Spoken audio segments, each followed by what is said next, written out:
నమస్తే అండి. Tata IPL 2025 cup ఎవరిదని expect చేయొచ్చు? నిజంగా ఇప్పటికైతే నేనైతే పక్కా హైదరాబాదీ సన్ రైజర్స్ ఫ్యాన్ అండి.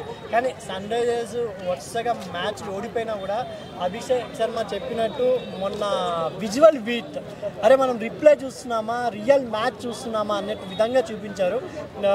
ఆ ఫీస్ట్ చాలండి ఫ్యాన్స్కి. కప్పు గెలవినా గెలవకపోయినా ఈసారి ఒక 300 కన్నా కొడితే హెచ్ఆర్ఎస్ నిజంగా ఆ టీంకి గౌరవం ఇప్పటికీ ఉంటుందండి.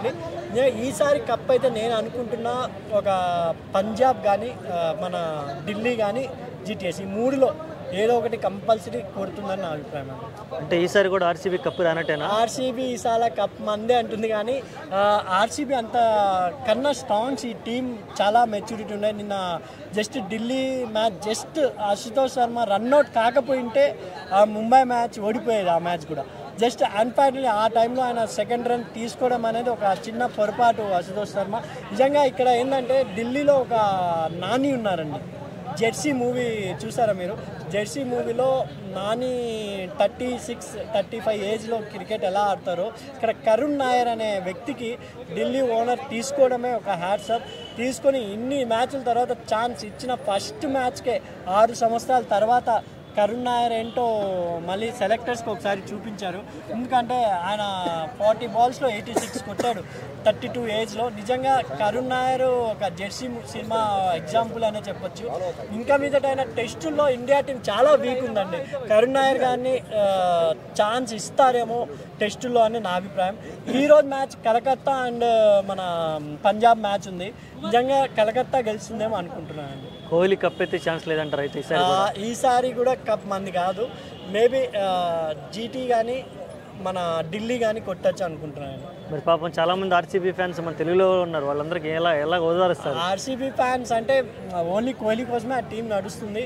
చూడాలి, ఇంకా మ్యాచెస్ ఉన్నాయి కదా. కానీ ఎస్ఆర్ఎస్ కూడా గెలుస్తుంది అనుకున్నా, కానీ ఎస్ఆర్ఎస్ పాపం వరుసగా ఆర్సీబీ సార్ విన్నింగ్ రేట్ బాగుంది కదా, కన్సిస్టెన్సీ కూడా బాగానే ఉంది కదా. కానీ ఇంకా టఫ్ టీమ్స్ ఇంకా ఉన్నాయి కదా వాళ్ళకి. ఇప్పుడు ఒక్కొక్క టీం బౌలింగ్లో బ్యాటింగ్లో ఫుల్ ఉన్నది ఏంటంటే మన ఏమంటారు రిషబ్ పంత్ టీం. ఆ టీం కూడా బాగుంది, కానీ జస్ట్ ఎక్కడో సమయం లోపం వల్ల క్యాప్టెన్ కొంచెం తప్పిదం వల్ల అది వెనక్కిపోతుంది. కానీ నిజంగా బౌలింగ్ అండ్ బ్యాటింగ్ బాగుంది. ఢిల్లీ బాగుంది, జీటీ టీం కూడా బాగుంది. ఢిల్లీ టీంలో Akshar Patel first time captain చేస్తున్నా నిన్న నవ్వుతూ సమాధానం చెప్పాడు. అది కాకుండా మ్యాచ్ కిదర్ గయా అని అక్కడ యాంకర్ అడిగితే ఢిల్లీకే ముంబైకే పాస్ గయానా అని నవ్వుతూ చెప్పాడు. ఆ సమాధానం కూడా క్యాప్టెన్గా స్పోర్టివ్గా తీసుకుంటున్నారు కాబట్టి మంచి మంచి ప్లేయర్స్ ఉన్నారు ఢిల్లీలో. కేఎల్ రాహుల్ గారికి కూడా ఛాన్స్ ఇచ్చారు. ఆయన టెస్ట్ ప్లేయర్ అయిన ముద్దగా నుంచి 2020 నేనేందో అని బెంగళూరు గడ్డ మీద కొట్టి చూపించాడు కేఎల్ రాహుల్కి.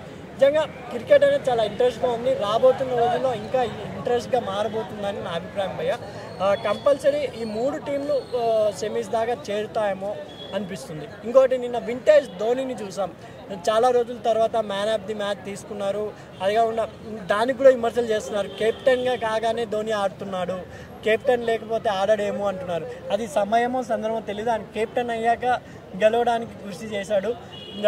ముందే కెప్టెన్ చేసింటే బాగుండేమో అనిపిస్తుంది. Okay, thank you so much. Thank you.